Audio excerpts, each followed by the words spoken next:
श्रीमद् भगवद गीता अध्याय 3 श्लोक नंबर 34।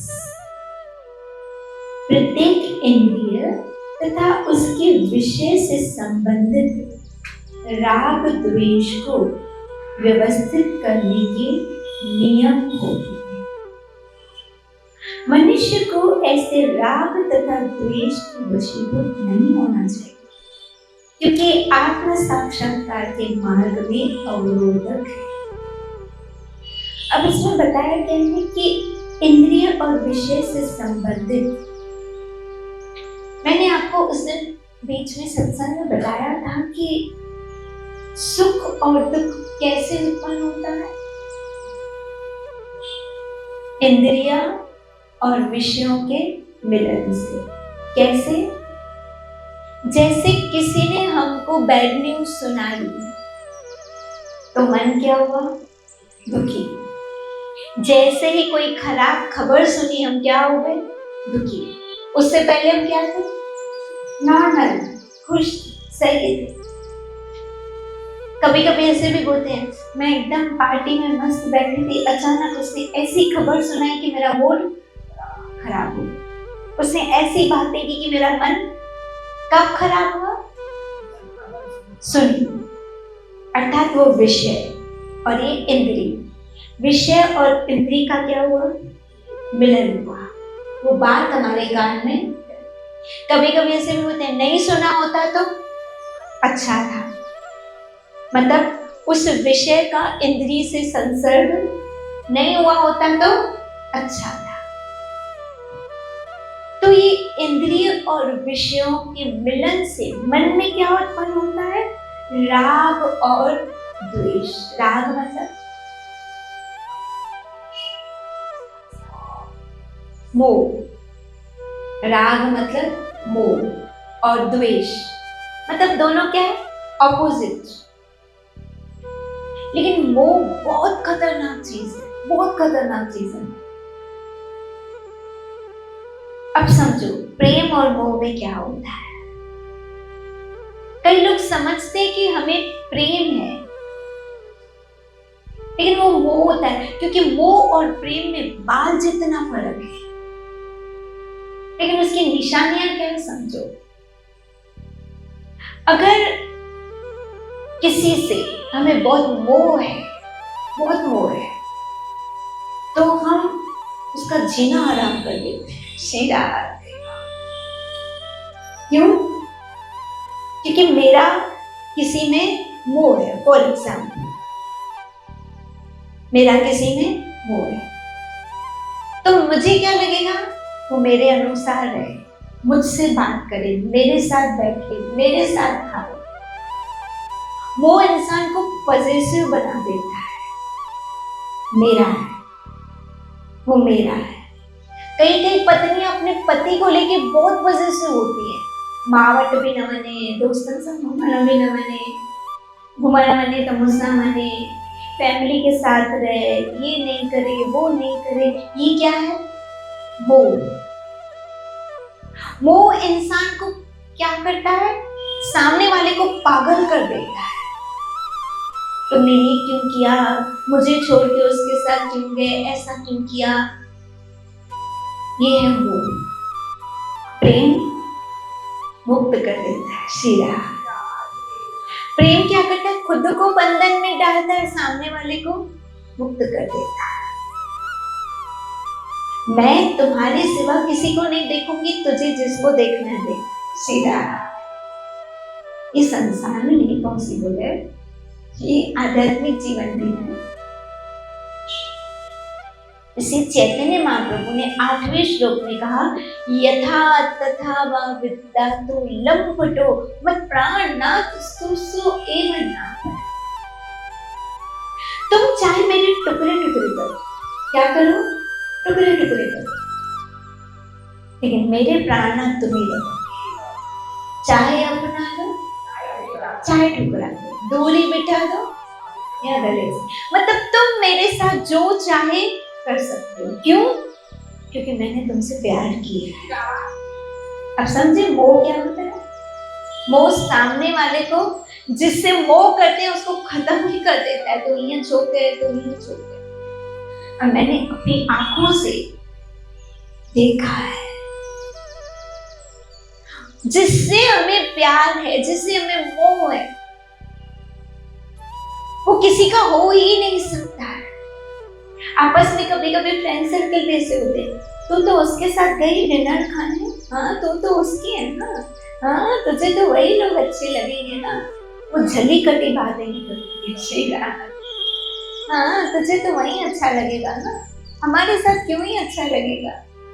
क्यों? क्योंकि उसको अच्छा खुद को नहीं लगा ना, अच्छा खुद को नहीं लगा कि वो उसके साथ क्यों गया। तो वो सामने वाले को खत्म कर देता है, प्रेम अपने आप को खत्म कर देता है सीधा। और वो प्रेम गुरु और कृष्ण के साथ आप जो चाहे सो करें, आपकी मर्जी। अब मैं बंधन में हूं और आप, प्रेम क्या करता है? मुक्त कर देता है। आप आजाद हो, आप जहां भी रहो, बस एक प्रार्थना, खुश रहो। आप कैसे रहो? प्रियतम अपने प्रेमिका का हमेशा सुख देखता है, खुशी देखता है। उस दिन हमारे बापू जी बता रहे थे कि जितने भी हमारे यहाँ जो हीर रांझा और ससी पन्नू, रोमियो जूलियट और लैला मजनू, सोनी मेहमान, हीर रांझा, इन्होंने क्या किया? प्यार किया इन्होंने वास्तव में। लेकिन प्यार का मतलब क्या है? जिससे प्यार किया ना, उसमें उन्होंने भगवान को देखा। किसको देखा? भगवान को देखा। उनको बापूजी बताते हैं कि जो लैला और मजनू है, तो जो मजनू था वो लैला से प्यार करता था। अब लैला, हम अगर सुनते तो ऐसे लगता है कोई बहुत सुंदर, बहुत ब्यूटीफुल, स्लिम ड्रिम, बहुत सुंदर होगी। लेकिन लैला इतनी काली जैसे तवा, इतनी काली। लेकिन फिर भी मजनू उसे, क्यों? क्योंकि उसको उसमें रब दिखता था सीधा। क्या दिखता था? कहते हैं कि वो लैला को प्यार करता था, लेकिन लैला के कुत्ते से भी प्यार करता था। क्यों? क्योंकि किसका कुत्ता है? ये है प्यार। अगर जिससे हम प्यार करते हैं वो किसी से प्यार करता है ना, तो संसार में उसे जेलसी होती है, ये तो देखे तो प्यार करे।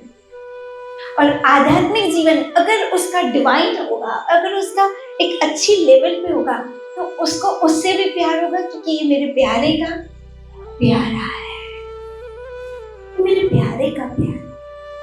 प्यार बहुत गहरी चीज है। ये लव, प्यार बहुत गहरी चीज है।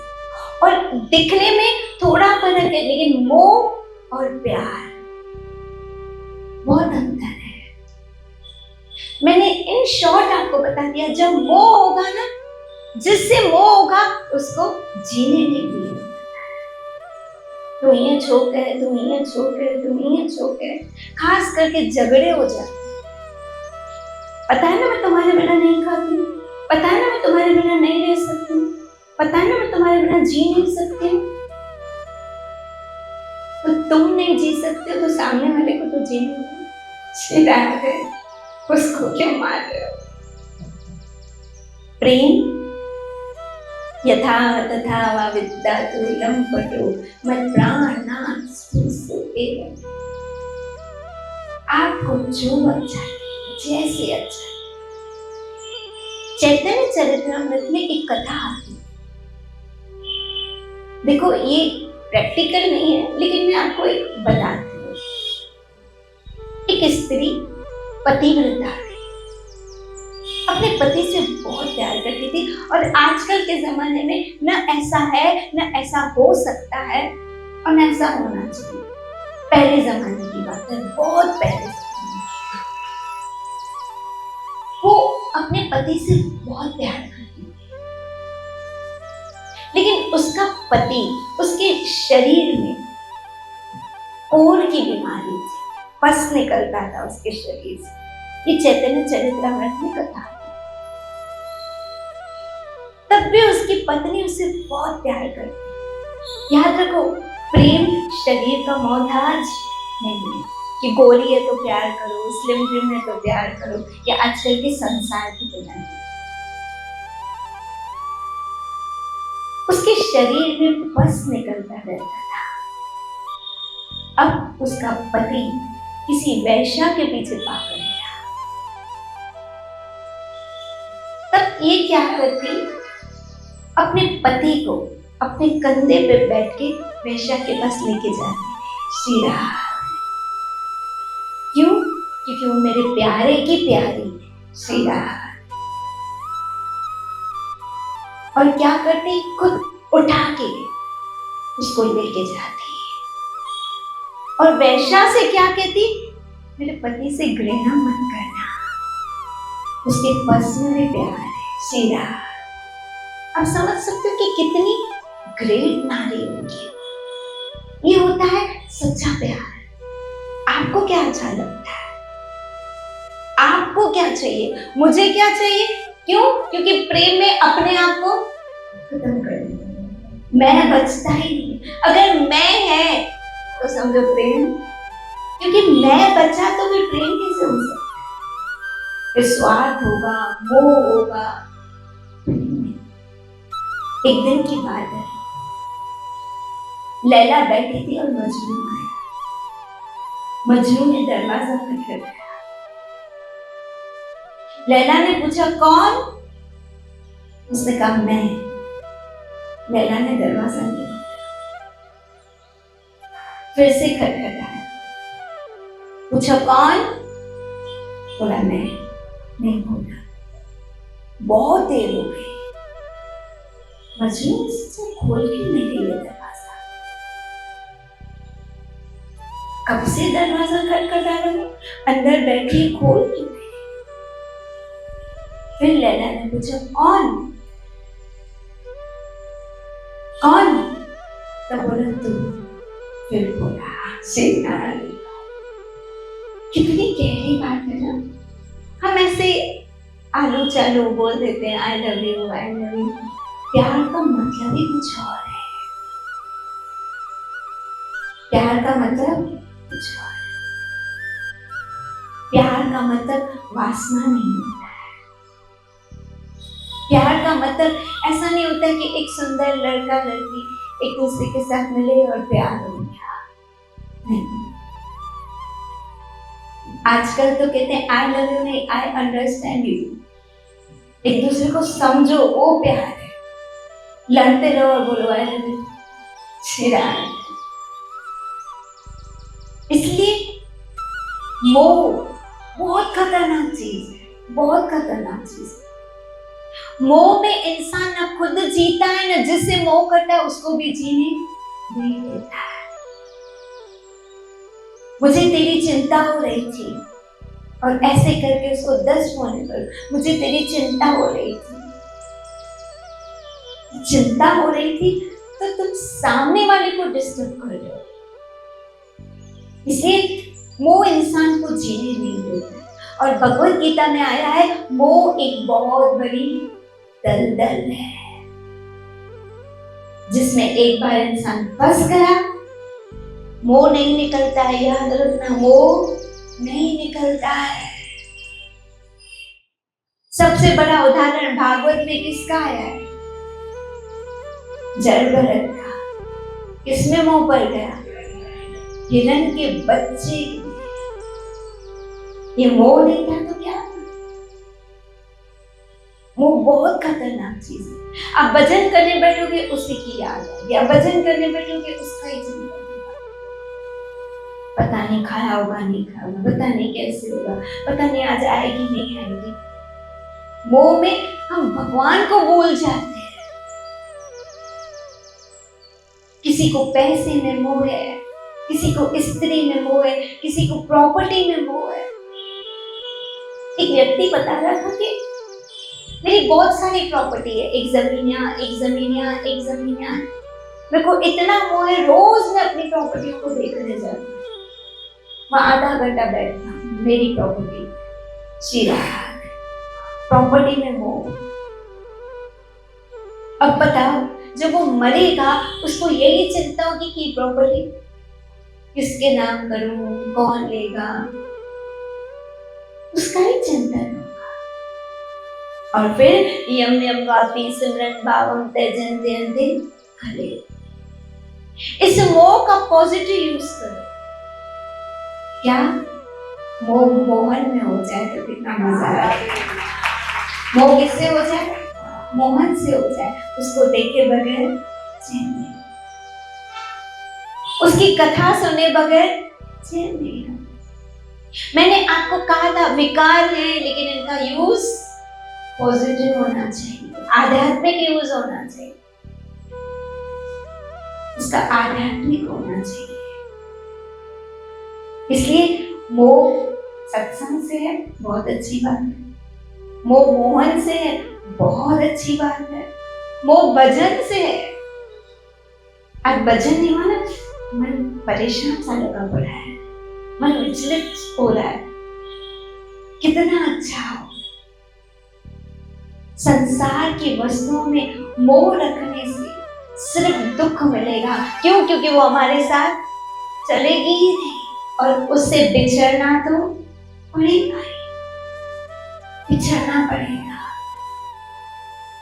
आपको गुरु नानक देव वाली कथा याद है? मोह के चक्कर में क्या से क्या बन गया। सेठ था, क्या बना?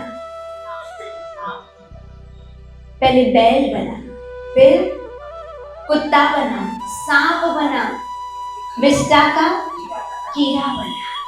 किसके चक्कर में? आप समझ सकते हो वो कितने जन्म भटका था।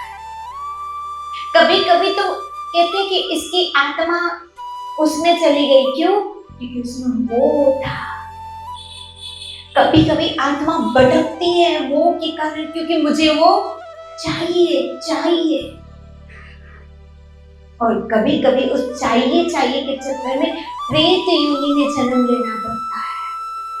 मैं डरा नहीं रही हूँ, जिंदगी की हकीकत बता रही हूँ। वो इतना खतरनाक है, लेकिन अगर उसका यूज राइट है तो जन्म सफल कर देता है।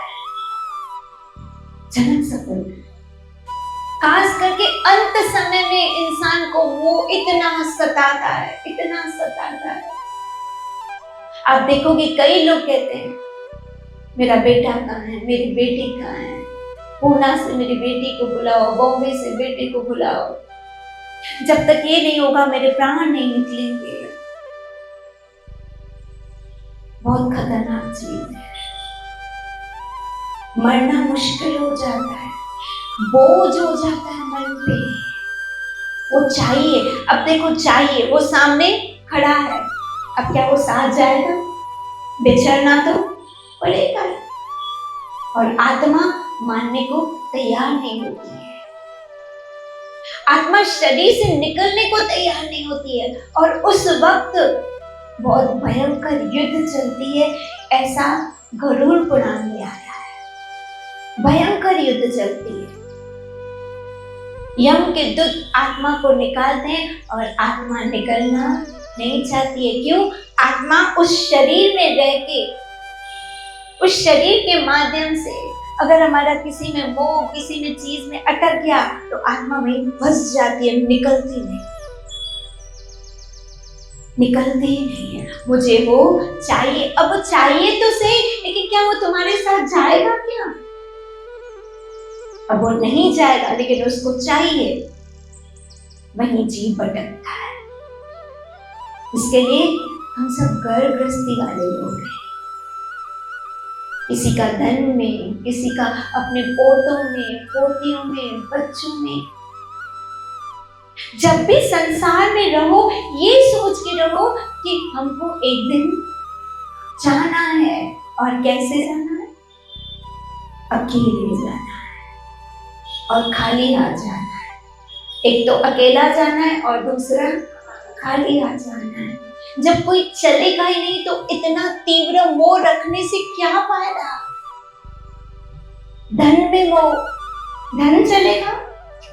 एक स्त्री, उसका मृत्यु का समय है, बोल कुछ नहीं पा रही, शरीर हिल नहीं रहा, लेकिन आंखें एक जगह टिकी हुई है, एक जगह कंटिन्यू देख रही। तभी किसी ने कहा कि ये ऊपर देख रही है, जरूर कुछ है। देखा तो तकिया पड़ा है। अब सोचा तकिए में क्या होगा, रुई होगी और क्या। लेकिन साधु संत जिसको बुलाया था उन्होंने कहा खोला था, उसने 10 के 20 के नोट से पूरा बंद के रखा था। जैसे ही छाती पे रखा तब आत्मा निकली शरीर से। ये बहुत भयंकर चीजें हैं। मोह इंसान को चैन से मरने नहीं देता है। मेरा पैसा, मेरा पैसा। खास करके लोगों को मरते समय पैसों में मोह बहुत होता है। एक प्रैक्टिकल बात बताती हूँ कि हमारे इर्द गिर्द एक व्यक्ति था, उसकी इच्छा थी कि मैं 100 साल के बाद, एक संत आए, उन्होंने कहा तुम ये हवन कराओ, ये हवन करने के बाद तुम्हारी उम्र बढ़ेगी। इतना कंजूस, इतना कंजूस। लेकिन उसने हवन करवाया और बोला इस हवन का 1 लाख रुपया लगेगा। उसने सोचा ठीक है, अगर 1 लाख देके मेरी इतनी उम्र बढ़ती है तो मुझे मंजूर है, मैं और कमाऊंगा और पैसा है। उसने हवन करवाया। जिसने जिंदगी में 1 रुपया कभी दान नहीं किया था, उस ब्राह्मण को 1 लाख रुपया कितना दिया? 1 लाख। कुछ समय के बाद हॉस्पिटलाइज हुआ, लेकिन उसको क्या था, मैं मरूंगा तो, क्योंकि मैंने हवन करवाया, मैं मरूंगा तो। बेटों ने कहा देखो शरीर की स्थिति खराब है। डॉक्टरों ने जवाब दे दिया विल बनाओ। बोला मैं मरूंगा तो, मैं तो और जीऊंगा, मैंने हवन करवाया। उसको विश्वास था मैं और जीऊंगा। ऐसे करके अभी 80 साल भी नहीं हुए थे कि उसका शरीर शांत था। लेकिन अंत समय उसका चिंतन पैसों में लगाया, शिरा, क्योंकि पहले ठिकाने लगाया नहीं, अब उसको चिंता हुई, अब उसकी ज़बान बंद हो गई, शरीर साथ नहीं दे रहा है। अब अगर जब कॉन्शियस में नहीं होते हैं ना, तो जो हमारा सब कॉन्शियस है ना, उसमें यही बात चलती है, जो दिखती भी नहीं है और अंदर ही अंदर इंसान घुटता है। इसलिए मैं कहती हूँ अपना मन भजन में लगाओ। हरे कृष्णा कृष्णा कृष्णा हरे हरे, हरे राम राम राम। चाहे जमा करो हीरे मोती, पर याद रखना कफन में जेब नहीं, कफन में जेब नहीं। इसलिए बहुत सावधानी से संसार में रहना है, कहीं अटक ना जाए। इतने अच्छे मार्ग पे आ तो गए हैं, कहीं आते आते कहीं मरते समय भी अटक न जाए। पैसों के चक्कर में, पत्नी के चक्कर में, परिवार के चक्कर में कहीं भगवान दूर न चला जाए हमसे। कहीं इतनी गहरी अटैचमेंट ना हो जाए कि हम भगवान से क्या बोलते हैं, डिस्ट्रैक्शन ना आ जाए। बहुत संभाल के जीना है। क्यों? क्योंकि गीता कहती है राग तथा द्वेष के वशीभूत नहीं होना चाहिए। कौन कह रहा है? गीता, कृष्ण कह रहे नहीं होना चाहिए। क्यों? क्योंकि ये आत्म साक्षात्कार के मार्ग में अवरोधक है। अवरोधक मतलब बहुत बड़ी बाधा है। भगवान से मिलने में, भगवान तक जाने में, भगवान तक पहुंचने में बहुत बड़ी रुकावट है। तभी तो हम कहते हैं मेरा शब्द कम से कम यूज करो। ये मेरा किसका प्रतीक है? मोह का। मेरे बेटे, ये मेरे बेटे, मेरे बेटे, ये मेरा मेरा मोह में बांध देगा, मेरा घर। ये मुंह से भले मेरा कहो, लेकिन अंदर में जानो कि मेरा कौन है। ठीक है, हम संसार में रह रहे हैं तो संसार में हम इंट्रोड्यूस कराएंगे तो ऐसे ही कराएंगे, देखो ये मेरा पति है, ये मेरे बेटे हैं। हम ये थोड़ी बोलेंगे देखो ये पड़ोसी के बेटे हैं या मेरी बीवी के बेटे हैं, तो भी मेरे इनको शब्द आएगा।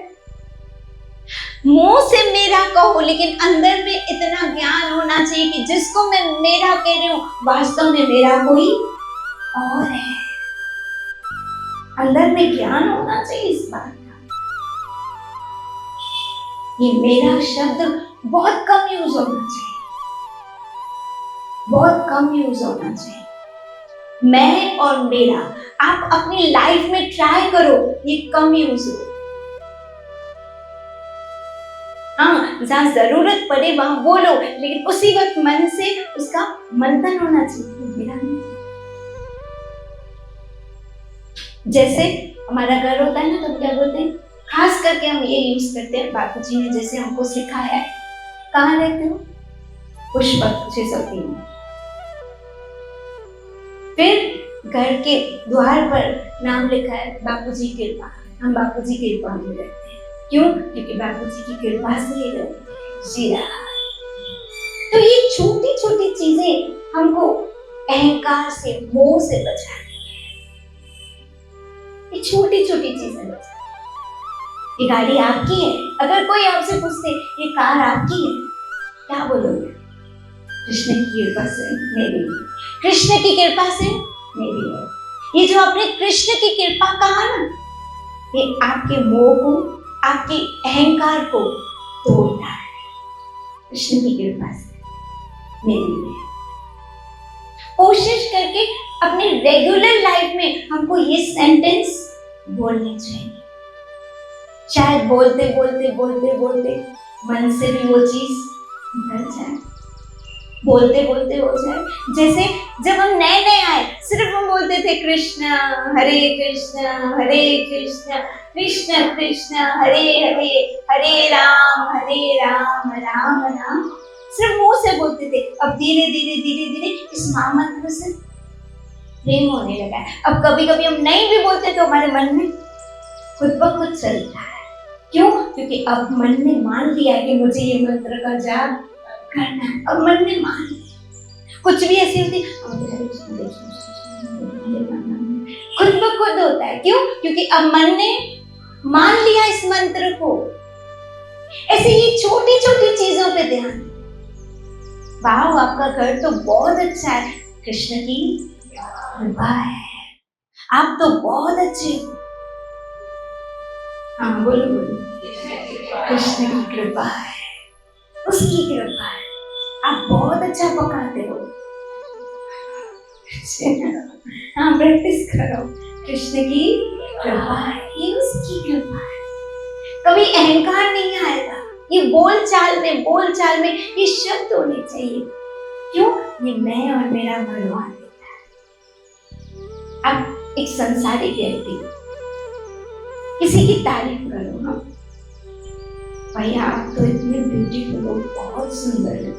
हाँ, कल मेरी माँ भी बोल रही थी, कल मेरी फ्रेंड ने भी मुझे यही बोला, अरे उस दिन आप पार्टी में क्या। हाँ, मुझे बहुत सारे कमेंट भी आ रहे थे। ये अहंकार को बढ़ाता है।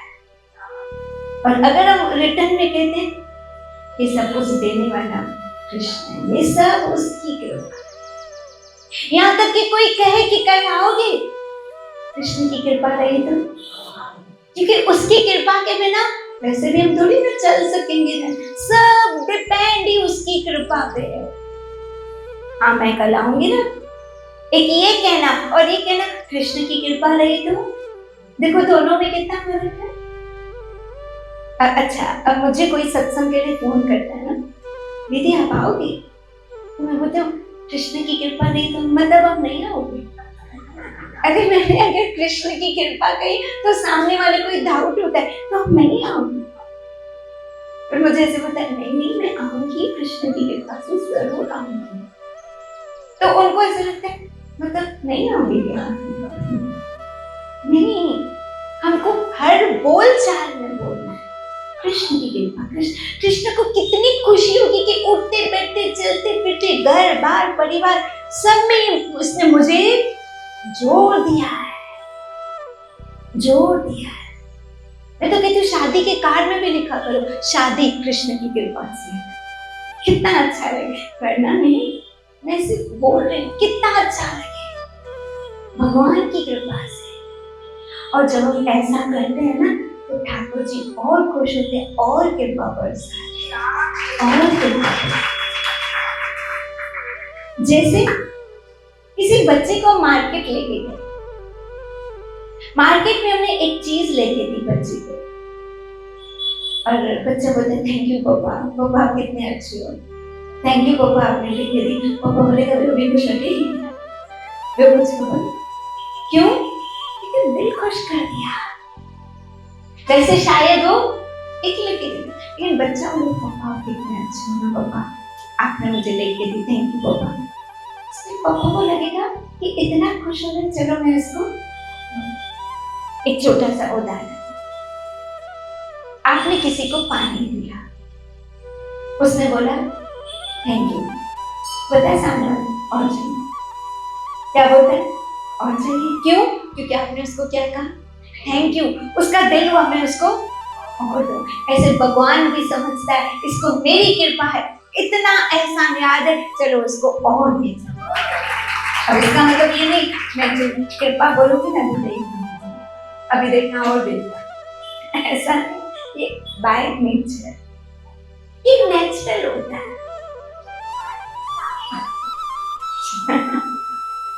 हाँ, कृष्ण की कृपा है, कृष्ण की। आपसे कोई पूछे सत्संग जाते हो, ये कृष्ण की कृपा है कि हम सत्संग जाते हैं, ये कृष्ण की कृपा है जो हमसे भजन होता है। हरे कृष्ण कृष्ण कृष्ण हरे हरे, हरे राम राम आज चलाने आती, कृष्ण की कृपा है। कितना अच्छा लगे, पता है सामने वाला भी आपसे इंस्पायर होगा, कितना इसको भगवान पर भरोसा है, कितना भगवान पर भरोसा है, हर बात में कृपा, हर बात में। और फिर कृपा कृपा कृपा कृपा का अनुभव करते करते ठाकुर जी की इतनी कृपा होती है कि उसकी ही कृपा से हमको कृष्ण प्राप्ति हो जाए। इसलिए हर बात में कृष्ण की कृपा, घर में सुख शांति है, कृष्ण की कृपा है। हमने बोल दिया सुख शांति है, लेकिन अगर हमने बोल दिया कृष्ण की कृपा है, मतलब ये सुख और शांति से भी एक स्टेप ऊपर हो गया, कृष्ण की कृपा है। घर में किसी चीज की कमी तो नहीं है, कृष्ण की कृपा है, भंडारे भरे हुए। नहीं तो हमारे यहाँ तो चाह मंदी लगी भैया, घर में खंड खत्म दिए, बी पॉजिटिव बहुत। और ऐसे ना आपको एक अच्छा फील आएगा। तबीयत कैसी है, भले थोड़े बीमार, कृष्ण की कृपा है, कृष्ण ने खाने देने के ठीक रखो, खाने तो ठीक रखो, कृष्ण की कृपा है, बस चल रहे, उसकी कृपा है, सब ठीक है। आपका मन खुश होगा इन चीजों से, क्यों, क्योंकि कृष्ण खुश होगा, वो पूर्ण है, हम उसके अंश हैं, वो खुश तो ऑटोमेटिकली हम खुश। देखो मेरे शरीर के सब अंग ठीक हैं तो मुझे कोई प्रॉब्लम नहीं। ठीक इसी प्रकार हम खुश तो कृष्ण खुश, कृष्ण खुश तो हम खुश, क्योंकि हम सब उसके अंश हैं। कृष्ण की कृपा है, कितनी बड़ी सीटी बज रही कृपा श्री राम। देखो जिंदगी है ना थोड़ी सी है, जितना जिए उतना, और मैं कहती हूँ ये थोड़ी जिंदगी खुशी से जिए, अच्छे से जिए। शिकवा शिकायतें कर करके देख लिया गरी सरी व्यास में, कुछ भी नहीं मिली। इससे अच्छा अपना ब्लड बढ़ाएं, हेमोग्लोबिन बढ़ाएं, शुगर नहीं बढ़ाएं, अच्छे से रहे, कृपा का अनुभव करके एक दूसरे के साथ प्रेम से, अच्छे से जिंदगी बिताएं। क्यों? क्योंकि जिंदगी बहुत थोड़ी है। पता नहीं कब चले जाएंगे, पता नहीं कब, हम कितने दिन इस दुनिया में हमें पता भी नहीं है। कम से कम एक अच्छा मौका भगवान ने दिया, मनुष्य जन्म का एक अच्छा मौका दिया, अच्छा मौका और अच्छे से जिंदगी बिताए। दुख सुख हमेशा रहेंगे, हम जब तक जाएंगे नहीं तब तक ही लगे ही रहेंगे, ये छूटने वाले नहीं है। लेकिन इन दुखों के बीच में भी कृष्ण की कृपा का अनुभव करना, ये सबसे बड़ी कलाकारी है, ये सबसे बड़ी कलाकारी है। दुखों में भी रह के उसकी कृपा का, हमें सच कहती हूँ, ध्यान से सुना, हम आखिरी पॉइंट कह रहे हैं। जीवन में कितने भी दुख आए, कितनी भी तकलीफें आए, उस वक्त ये सोचना, थैंक यू कृष्ण, आपने मुझे सत्संग तो दी। उस सत्संग के आगे ये सारे दुख कोई माना नहीं रखते। कृष्ण, आपने मुझे अपना नाम दिया ना, सबसे ज्यादा इंपॉर्टेंट है। क्यों? क्योंकि एक तरफ सारे दुख तारा जी में तोलो, एक तरफ सारे दुख और एक तरफ सत्संग। सत्संग सारे दुखों पे भारी पड़ जाता है। श्री राम। क्यों? क्योंकि सत्संग हमको सहन करने की शक्ति देता है। थैंक यू कृष्ण, एक तरफ सारे दुख दिए, लेकिन आपने मुझे सत्संग दी। क्यों? क्योंकि अगर दुख दिया तो उस दुख को सहन करने की शक्ति दी। कितने दयालु, कितने दयालु। जैसे माँ अपने बच्चे को उठाने के लिए वजन देती है, बेटा कितना उठा सकता है? उठा सकता है? नहीं तो दे दे, मैं उठा। पूछती है, बेटा तू उठा सकता है? ऐसे भगवान को पता है इसके ही कर्म है, इसके ही कर्मों के अनुसार दुख है, लेकिन बेचारा नहीं उठा पाएगा, चलो इसको सत्संग दे दे ताकि वो सहन कर सके। जैसे माँ पूछती है, बेटा उठा पा रहा है? क्योंकि माँ है ना, जुल्मी थोड़ी है, बेरहम थोड़ी है। उठा उठा नहीं, कितना उठा सकता है बेटा? तो वो क्या करती है, कुछ ऐसे, देख ऐसे उठाएगा ना तो तू उठा पाएगा, ऐसे उठा। ऐसे कृष्ण कहते हैं, तू सत्संग सुन, तेरे दुख तो रहेंगे लेकिन हल्के लगेंगे। दुख तो दुख रहेगा लेकिन सुख से निकल जाएगा। तेरा दुख का समय भी कैसे निकल जाएगा? सुख से, क्योंकि तुझे मैंने क्या दे दी है? सत्संग दी है। इसलिए आज के बाद हम सब ये प्रैक्टिस करेंगे। हर सेंटेंस में किसको जोड़ेंगे? कृष्ण को जोड़ेंगे। कृष्ण की कृपा। क्या जोड़ेंगे? कृष्ण की। अब कोई नहीं भी बोले तो बोलो, कुछ ना कि यहाँ है कृष्ण जी, घर में सब कैसे? कृष्ण की कृपा है। मैं सच कहती हूँ, आजमा के देखो, नहीं तो फिर भले बोलने वाले को बदल देना। आजमा के देखो, आपको तो अच्छा लगेगा, लेकिन ठाकुर जी को आपसे ज्यादा अच्छा लगेगा, ज्यादा अच्छा लगेगा और कृपा बरसेगी। लेकिन कृष्ण की कृपा का जितना अनुभव करेंगे, कृपा में और वृद्धि होगी। जय जय श्री राम, जय जय